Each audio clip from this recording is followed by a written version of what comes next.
मित्रों नमस्कार, जय श्री राम।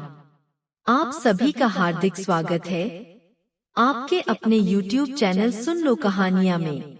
दोस्तों, मैं अपनी बात की शुरुआत उस महापुरुष को प्रणाम करके करना चाहती हूँ, जिनका स्मरण मात्र ही मन को शांति और श्रद्धा से भर देता है। नीम करौली बाबा। बाबा ने एक बार कहा था, यदि मृत्यु के समय भी तुम एक आम की इच्छा करोगे तो अगले जन्म में कीड़ा बनोगे, और यदि अगली श्वास की भी इच्छा करोगे तो दोबारा जन्म लेना पड़ेगा। यह उनकी वाणी थी जो हमें इच्छा मुक्त जीवन और मोक्ष की ओर जाने का मार्ग दिखाती है। नीम करौली बाबा, जिन्हें हनुमान जी का परम भक्त माना जाता है, आज भी करोड़ों श्रद्धालुओं के हृदय में जीवित है। उनका जीवन चमत्कारों, करुणा और आत्मज्ञान से परिपूर्ण था। बाबा के बारे में कहा जाता है कि वह बिना कुछ पूछे ही मन की बात समझ लेते थे और अपने दिव्य स्पर्श मात्र से लोगों की समस्याएं दूर कर देते थे। बाबा का असली नाम लक्ष्मी नारायण शर्मा था। उनके पिता का नाम दुर्गा प्रसाद शर्मा था। मात्र 17 वर्ष की आयु में उन्हें आत्मज्ञान की प्राप्ति हुई। इसके पश्चात उन्होंने सांसारिक जीवन त्याग दिया और स्वयं को हनुमान जी की भक्ति में समर्पित कर दिया। वे उत्तर भारत के विभिन्न स्थानों पर साधुओं की तरह भ्रमण करते रहे और अनेक रूपों में भक्तों को दर्शन देते रहे।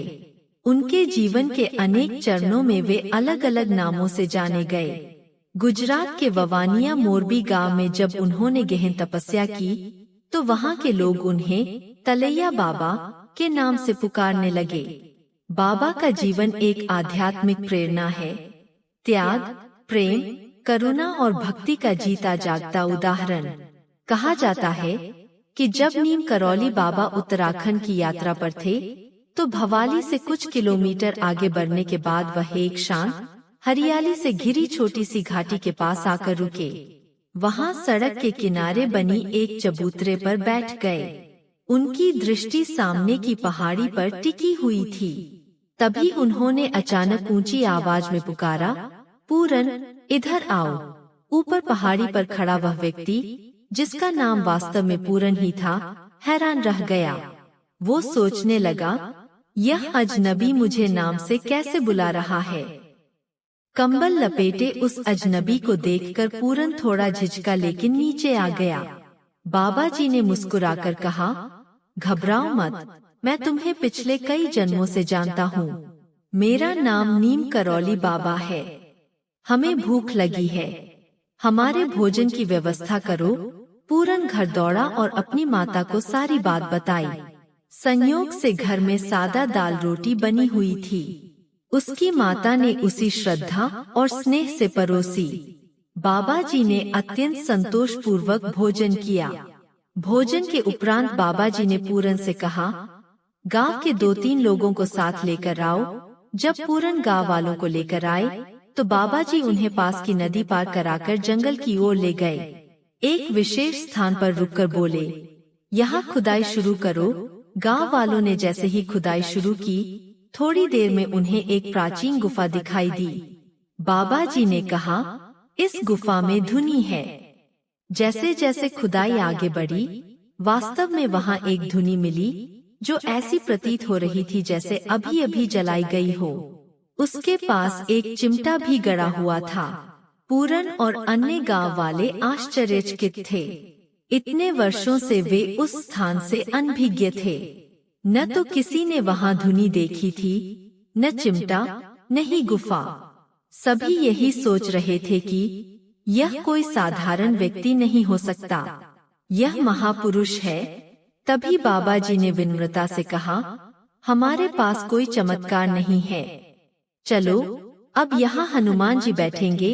इसके बाद बाबा जी ने नदी से पवित्र जल मंगवाकर उस स्थान का शुद्धिकरण किया और वहाँ एक कुटिया जैसी जगह बनवा दी। कुछ दिन बाद उन्होंने पूरन से कहा, यह जगह सोमवारी बाबा की तपस्थली है, इसका पुनरुद्धार होना चाहिए। यही स्थान आगे चलकर बना कैची धाम, एक ऐसा पवित्र स्थल जहां आज हजारों लाखों भक्त श्रद्धा से बाबा के दर्शन और हनुमान जी की कृपा प्राप्त करने आते हैं। इस धाम का नाम कैची धाम इसलिए पड़ा क्योंकि यहाँ की सड़कें दो तीव्र मोड़ लेकर नीचे उतरती है, जैसे किसी कैंची की दो धारें। बाबा जी ने इसी स्थान पर हनुमान जी की स्थापना की और यही बन गया उनका दिव्य निवास स्थान। नीम करौली बाबा हनुमान जी को काफी ज्यादा मानते थे। उन्होंने अपने जीवन में हनुमान जी के 108 मंदिरों को बनवाया। बाबा नीम करौली के बारे में कहा जाता है कि उन्होंने हनुमान जी की भक्ति कर कई सिद्धियां हासिल की। वो किसी को भी अपने पैर नहीं छूने देते थे। ये नाम कैसे रखा गया? तो कहा जाता है कि एक बार नीम करौली बाबा बिना टिकट के फर्स्ट क्लास ट्रेन में सफर कर रहे थे। टिकट चेकर ने बाबा जी के पास टिकट नहीं मिलने पर उन्हें अगले स्टेशन पर उतार दिया।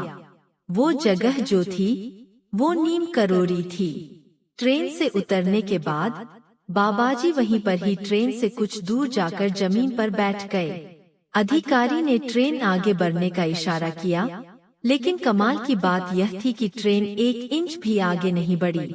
लंबे टाइम तक निरीक्षण करने के बाद जब कोई सलूशन नहीं मिला, इंस्पेक्शन के बाद भी, तो सब परेशान हो गए। उस एरिया के मजिस्ट्रेट को जब इस घटना का ज्ञान हुआ तो उन्होंने अधिकारी से कहा, बाबा जी से आप माफी मांगिए, सम्मान पूर्वक ट्रेन में बैठाइए। ऐसा करते ही ट्रेन चल पड़ी। तभी से उनका नाम बाबा नीम करौली पड़ गया। बाबा जी के कई सारे किस्से हैं, जिसमें उन्होंने चमत्कार किया है और भक्त उन्हें हनुमान जी का अवतार मानते हैं। रिचर्ड अल्पर्ट हार्वर्ड में प्रोफेसर रहने के दौरान रिसर्च के लिए 1967 में इंडिया आए। यहाँ उनकी मुलाकात महाराज जी से होती है, यानी कि नीम करौली बाबा से होती है। बाबा जी उन्हें दीक्षा देते हैं और नया नाम रामदास देते हैं। बाबा रामदास जी हनुमान जी के भक्त हो गए थे। बाबा नीम करौली जी के भक्त हो गए थे और उन्होंने हनुमान जी की भक्ति को आगे बढ़ाने का काम किया। रिचर्ड अल्पर्ट यानी कि बाबा रामदास जी अपनी किताब मिरेकल ऑफ लव में बुलेट प्रूफ कंबल से जुड़ी एक घटना के बारे में बताते हैं। वो कहते हैं कि बाबा के कई भक्तों में एक बुजुर्ग दंपति भी थी जो कि फतेहगढ़ में रहते थे। यह घटना कुछ ऐसी है कि एक दिन बाबा जी बुजुर्ग दंपति के घर पहुंच गए। इसके बाद बाबा जी ने कहा, रात्रि विश्राम यही करूंगा। बाबा जी की बात सुनकर बुजुर्ग दंपति को बहुत खुशी हुई, लेकिन वो गरीब थे और सोचने लगे, अगर बाबा जी रुके तो सत्कार सेवा के लिए कुछ है नहीं, पैसा नहीं है, क्या होगा, कैसे सेवा करेंगे? उनके पास जो कुछ भी था उन्होंने बाबा जी को दे दिया। भोजन के बाद उन्होंने बाबा जी को सोने के लिए चारपाई दी, ओढ़ने के लिए कंबल दिया, जिसे ओढ़ कर बाबा जी सो गए। इसके बाद बुजुर्ग दंपति भी बाबा जी की चारपाई के पास ही सो गए। बाबा कंबल ओढ़ कर सो रहे थे और ऐसे कराह रहे थे जैसे उन्हें कोई मार रहा है। वो बुजुर्ग दंपति सोचने लगा कि बाबा जी को आखिर क्या हो गया। जैसे तैसे रात बीती और सुबह हो गई। बाबा जी ने सुबह वो कंबल लपेटकर बुजुर्ग दंपति को दे दिया और कहा, जाओ इसे जाकर गंगा जी में प्रवाहित कर दो, लेकिन खोल कर मत देखना, वरना मुसीबत में फंस जाओगे। बाबा जी ने यह भी कहा, आप चिंता मत कीजिए, आपका बेटा महीने भर के अंदर वापस आ जाएगा। बाबा जी की बातों का पालन करते हुए जब वो उस कंबल को गंगा जी में प्रवाहित करने ले जा रहे थे, तो उन्हें ऐसा महसूस हुआ कि इसके अंदर कुछ लोहे जैसा सामान है। लेकिन बाबा जी ने तो खाली कंबल दिया था और मना भी किया था कि देखना नहीं है। तो उन्होंने आदेश का पालन किया और कंबल को प्रवाहित कर दिया। बाबा जी के कहे अनुसार 1 महीने बाद बुजुर्ग दंपति का बेटा, जो बर्मा फ्रंट पर युद्ध में गया हुआ था, वहां से घर लौट आया। वह उनका इकलौता बेटा था जो ब्रिटिश फौज में सैनिक था और सेकंड वर्ल्ड वॉर के समय बर्मा फ्रंट पर तैनात था। बेटे को घर पर देखकर बुजुर्ग दंपति के खुशी का ठिकाना नहीं था, लेकिन बेटे ने जो बताया उसने सबको हैरान कर दिया। बेटे ने कहा, लगभग महीने भर पहले एक दिन मैं दुश्मनों के बीच में फंस गया था। रात भर गोलीबारी चलती रही। मेरे बाकी साथी मारे गए, लेकिन मैं अकेला बच गया। मैं अकेला कैसे बच गया? चमत्कार कैसे हुआ? मुझे मालूम ही नहीं है। खूब गोलीबारी हुई, लेकिन एक भी गोली मुझे नहीं लगी। रात भर मैं दुश्मनों से लड़ता रहा और जिंदा बच गया। इसके बाद सुबह जब ब्रिटिश फौज की टुकड़ी आई तो वो उसे लेकर गई। ये वही रात थी जिस रात नीम करौली बाबा बुजुर्ग दंपति के घर आए थे, रुके थे। बुजुर्ग दंपति सारा चमत्कार समझ चुके थे कि क्यों उन्होंने कहा था कि कंबल को गंगाजी में प्रवाहित कर दो। यही कारण है कि अपनी किताब मिरेकल ऑफ लव में रिचर्ड अल्पर्ट यानी बाबा रामदास जी ने इस कंबल को बुलेट प्रूफ कंबल कहा है। आज भी कैची धाम में, जो नीम करौली बाबा का आश्रम है, वहाँ बाबा के भक्त कंबल चढ़ाते हैं। बाबा जी खुद भी हमेशा कंबल ओढ़ा करते थे। रिचर्ड अल्पर्ट अपनी किताब मिरेकल ऑफ लव में आगे लिखते हैं, एक बार कैची धाम में भंडारा चल रहा था, लेकिन अचानक घी कम पड़ गया। लोग परेशान हो रहे थे कि अब क्या करें। जब बाबा जी को ये बात पता चली तो उन्होंने कहा, नदी से घी के कनस्तर में पानी भर कर लाइए। लोगों को समझ नहीं आ रहा था कि बाबा जी ऐसा क्यों कह रहे हैं, लेकिन उन्होंने वही किया। पानी भर कर लाने के बाद बाबा जी ने कहा, जाओ इसे कढ़ाई में डाल दीजिए। जैसे ही डाला, पानी घी में बदल गया। सब बाबा जी का चमत्कार देखकर हैरान रह गए। एक दूसरी घटना कहती है कि एक बार बाबा जी अपने जन्मस्थल गए हुए थे। वहाँ एक कुआं हुआ करता था जिसका पानी बहुत खारा था और इससे आसपास के लोगों को बहुत असुविधा होती थी। लोग नीम करौली बाबा के पास पहुँचे और अपनी परेशानी बताई। बाबा जी ने खारे जल से भरे उस कुएं के पानी को मीठा बना दिया, पीने योग्य बना दिया। बाबा जी का एक और चमत्कार बहुत अद्भुत है। हनुमानगढ़ी के मंदिर का निर्माण कार्य चल रहा था, तभी तेज बारिश होने लगी। मंदिर का काम रुक गया।